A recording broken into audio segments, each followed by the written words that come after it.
नमस्कार दोस्तों, स्वागत है आपका यूट्यूब चैनल एबी टेक में। दोस्तों आज है 24 अगस्त 2020 और जान लेते हैं आज की महत्वपूर्ण खबरें।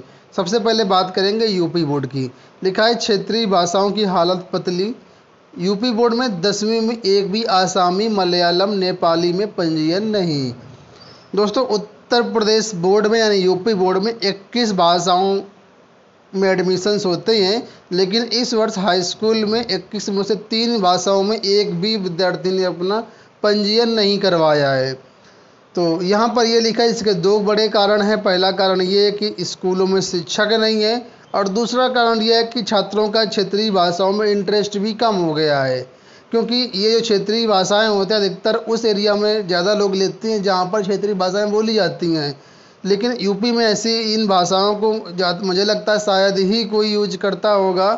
तो इस वजह से छात्रों का इंटरेस्ट भी कम है और एक कारण ये भी है कि छात्रों स्कूलों में विद्यार्थी भी कम हैं, तो इस कारण से इस बार इनमें पंजीकरण नहीं हो पाया है।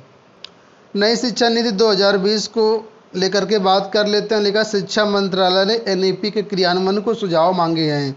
केंद्रीय मंत्री रमेश पोखरियाल निशंक ने रविवार को कहा है कि शिक्षा मंत्रालय ने नई राष्ट्रीय शिक्षा नीति के क्रियान्वयन पर स्कूलों के शिक्षकों और प्रधानाचार्यों से सुझाव मांगे गए हैं। उन्होंने ट्वीट करके बताया है कि एनईपी 2020 को लागू करने के लिए शिक्षकों की अहम भूमिका है, इसलिए हमने देश भर के स्कूलों के शिक्षकों और प्रधानाचार्यों से सुझाव मांगने का फैसला किया है। इस लागू करने की प्रक्रिया को किस तरीके से आगे बढ़ाया जाए, देश में स्कूली और उच्च शिक्षा में व्यापक सुधार का रास्ता प्रशस्त करने के लिए सरकार ने पिछले महीने, आप लोग जानते हैं, कि नई शिक्षा नीति को मंजूरी दे दी थी। इससे पहले 1986 में शिक्षा नीति बनाई गई थी। दोस्तों इसको लागू करने के लिए पूरा प्रयास किया जा रहा है। हालांकि लागू करने में इसमें अभी टाइम लगेगा, लेकिन इसमें किस तरीके से लागू करना उसके लिए शिक्षकों और प्रधानाचार्यों से सुझाव मांगे गए हैं। बात कर लेते हैं नीट और जेईई परीक्षा को लेकर के। इसमें अब परीक्षा टलवाने को लेकर कई बड़े सियासी दल भी सामने देखने को मिले हैं। यहाँ पर आप लोग देख सकते हैं, लिखा है कि राहुल गांधी बोले कोरोना संकट में छात्रों के मन की बात सुने केंद्र सरकार। और कई दल हैं यहाँ पर जो इस परीक्षा को रद्द कराने की बात कर रहे हैं।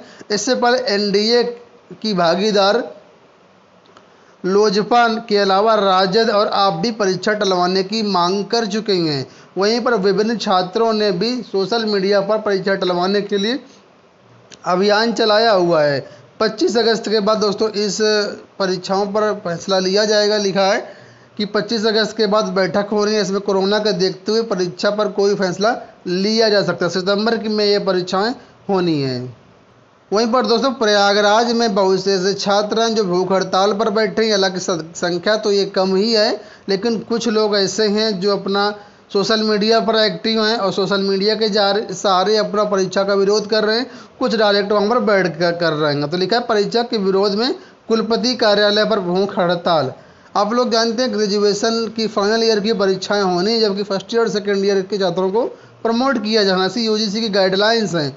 लेकिन इन छात्रों का कहना है कि फाइनल ईयर्स की परीक्षाएं भी ना करवाई जाएं और उसी का विरोध अब तेज हो गया है, चाहे वो स्नातक हो चाहे परास्नातक हो। छात्र बगैर परीक्षा के सभी को प्रोन्नत करने की मांग कर रहे हैं। रविवार को ऑल इंडिया स्टूडेंट एसोसिएशन से जुड़े छात्र कुलपति कार्यालय पर भूख हड़ताल पर बैठे। छात्रों ने कार्यवाहक कुलपति प्रोफेसर आर तिवारी को ऑनलाइन ज्ञापन देकर के परीक्षा रद्द कराने की मांग की कि फाइनल ईयर की परीक्षाएं भी ना करवाई जाएं। ऐसी भयावह स्थिति में इनका कहना है कि यूजीसी, एनटीए, सीबीएसई व अन्य परीक्षा संस्थानों द्वारा छात्रों को परीक्षा कराए जाने के बाद इनको एक तरीके से मौत के मुंह में ढकेलने का काम किया जा रहा है। बात कर लेते हैं लखनऊ विश्वविद्यालय में एडमिशन की। दोस्तों लखनऊ विश्वविद्यालय में पीजी में दाखिले के लिए आज अंतिम मौका है। अगर आप भी एडमिशन करवाना चाहते हैं लखनऊ विश्वविद्यालय के पीजी के किसी भी कोर्स में, तो आज लास्ट डेट है, इसमें आप लोग करवा लीजिए, नहीं तो फिर आपका ये साल निकल जाएगा, अगले साल ही कुछ हो सकता है। यहाँ पर लिखा है कि ऑफलाइन और ऑनलाइन दोनों तरीके से कक्षाएं चलेंगी। जो ऑनलाइन पढ़ सकता है ऑनलाइन पढ़ पाएगा और ऑफलाइन भी कक्षाएं यहाँ पर चलाई जाएंगी। बात कर लेते हैं उत्तर प्रदेश लोक सेवा आयोग की। दोस्तों आप लोग जानते होंगे कल कंप्यूटर असिस्टेंट की परीक्षा थी। इस परीक्षा में अभ्यर्थियों की जो उपस्थिति थी बहुत ही कम रही है। बीईओ परीक्षा से भी कम उपस्थिति यहाँ पर देखने को मिले। मात्र 33% अभ्यर्थी परीक्षा में उपस्थित रहेंगे। इसमें सबसे बड़ा जो एक तरीके से कह सकते हैं डर रहा है वो कोरोना का ही रहा है। इस वजह से इतने कम अभ्यर्थियों ने परीक्षा दी है। आपको बता दें इसमें कुल मिलाकर के 26,094 अभ्यर्थियों ने परीक्षा के लिए आवेदन किया था, जिसमें से 8,595 अभ्यर्थी परीक्षा में शामिल हुए। लखनऊ और प्रयागराज में परीक्षा होनी थी, परीक्षा सकुशल संपन्न हो गई है। बात कर लेते हैं असिस्टेंट प्रोफेसर काउंसलिंग की। तो समाज शास्त्र के अभ्यर्थियों के लिए अपडेट असिस्टेंट प्रोफेसर विज्ञापन संख्या 47 के तहत जो काउंसलिंग है वो कल 25 अगस्त से शुरू होकर के 28 अगस्त तक चलेगी। और इसके लिए शिक्षा निदेशालय इस तरह से जो डाटा फीडिंग का कार्य है वो आज संपन्न कर दिया जाएगा। 24 अगस्त को डाटा फीडिंग होगा, 25 अगस्त से अभ्यर्थी अपनी कॉलेज चॉइस बढ़ा सकेंगे, 29, 30, 31 को डाटा प्रोसेसिंग किया जाएगा और 31 अगस्त को ही सारी प्रक्रिया पूरी करके चयनितों को नियुक्ति पत्र भी जारी कर दिया जाएगा। बात कर लेते हैं इलाहाबाद हाई कोर्ट की लिखा है आज से हाई कोर्ट में खुली अदालत में सुनवाई। हाई कोर्ट में सोमवार से वीडियो कॉन्फ्रेंसिंग के साथ खुली अदालत में भी सुनवाई होगी। कोरोना संक्रमण के मद्देनजर खुली अदालत में सुनवाई रोकी गई थी। केवल अति आवश्यक मामलों की सुनवाई वीडियो कॉन्फ्रेंसिंग से की जा रही थी, लेकिन वकील खुली अदालत में सुनवाई करने की मांग उठा रहे थे। इधर मुख्य न्यायाधीश गोविंद माथुर के आदेश पर पुनः खुली अदालत में सुनवाई होगी। साथ ही ई दाखिले के लिए साथ शारीरिक रूप से कार्यालय में मुकदमों का दाखिला भी किया जा सकेगा। अब सुनवाई को कोई भी अर्जेंसी दाखिल करने की जरूरत नहीं है। तो दोस्तों आपको अगर सुनवाई शुरू हो जाएगी तो दोस्तों आप लोग जानते हैं टीजीटी बायोलॉजी का मामला जिसकी 19 अगस्त को सुनवाई होनी थी, इसके अलावा एलटी ग्रेड रिजल्ट मामला उसकी भी सुनवाई होनी थी। जैसा कुछ अपडेट आएगा आपको आने वाले वीडियोस में आपके साथ शेयर किया जाएगा। बात दोस्तों कर लेते हैं चयन बोर्ड की। एक विज्ञप्ति 20 तारीख को जारी हुई थी। यहाँ पर चयन बोर्ड ने आगाह किया तो सभी अभ्यर्थियों को। चयन बोर्ड का कहना कि इंटरनेट पर यूपीएससी एसएसबी नाम से कई तरीके से फर्जी वेबसाइट चल रही हैं, तो इन फर्जी वेबसाइट से आप लोग बचें।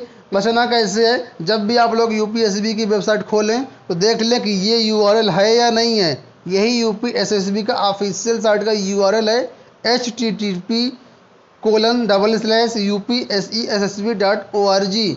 ये यूआरएल होगा तभी ये ऑफिशियल वेबसाइट है। इसी नाम से मिलते जुलते कई फर्जी वेबसाइट भी आप लोग मिल जाएंगी, तो ऐसी वेबसाइटों से आप लोग बचिएगा। बात कर लेते हैं एलटी ग्रेड रिजल्ट की। हिंदी सामाजिक विज्ञान का रिजल्ट आप लोग जानते हैं लटका हुआ है, तो अब रिजल्ट जल्द आने के आसार यहाँ पर दिख रहे हैं। और लिखा है एलटी ग्रेड शिक्षक भर्ती में जो चार्जशीट है दाखिल होते ही आयोग के अध्यक्ष से मिलेंगे अभ्यर्थी।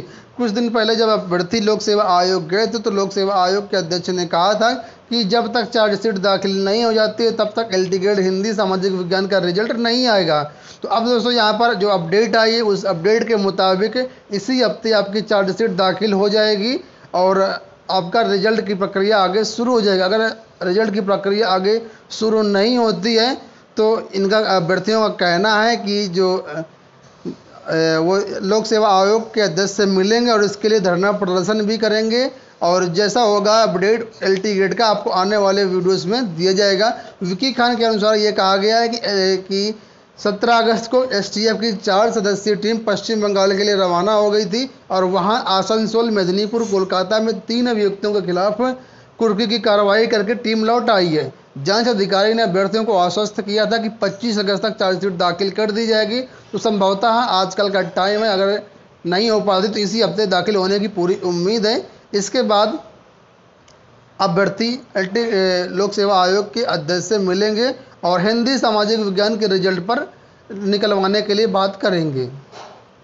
सीटीटी परीक्षा की बात कर लेते हैं। आप लोग जानते हैं एनटीए ने यूजीसी परीक्षा की डेट घोषित कर दी है और कई अन्य परीक्षाएं भी होनी हैं। इसलिए सीटीटी परीक्षा को लेकर के अपडेट आई है कि इसकी भी परीक्षा का जो शेड्यूल है जल्द जारी किया जा सकता है और सितंबर माह में इसकी परीक्षा होने की प्रबल संभावना है। बात कर लेते हैं अब हम लोग उस प्रोफेसर भर्ती के बारे में।